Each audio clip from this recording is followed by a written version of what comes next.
Hi guys, Dr. Wendy Coburn of One Village Family Chiropractic in Edmonton, Alberta. I'm going to talk about the contemporary model of subluxation as described by Dr. Heidi Haavik, who's doing lots of amazing research out of Australia with brain and body connection and how the brain is impacted through chiropractic and removing subluxation. So when we have a vertebral subluxation, which is encompassing the spine, the neurology primarily, all the tissues, all the ligaments, muscles, tendons, blood vessels, and discs.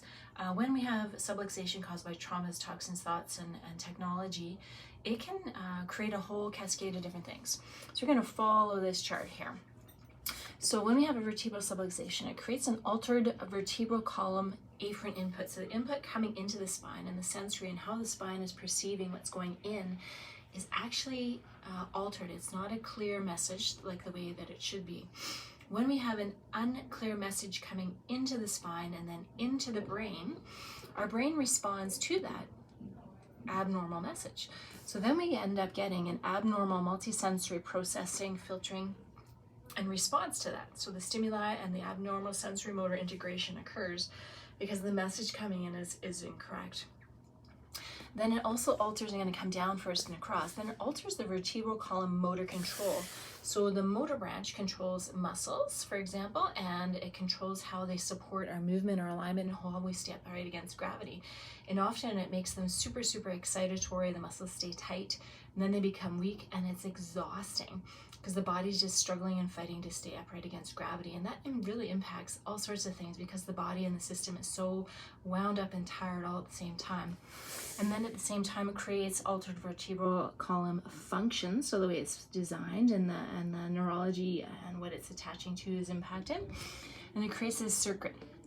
So a chiropractic adjustment, specific scientific chiropractic adjustment to that system changes it and creates a more positive response.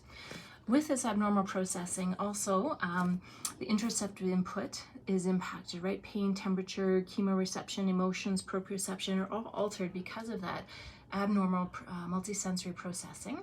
But then also the external, what the response is in the body, the vision, the smell, the sight, the sound, the taste, all those pieces are shifted in terms of primitive reflexes can be impacted as well. Past experiences and expectations about the future get altered, so anxiety can start to show up in through here in this model of subluxation.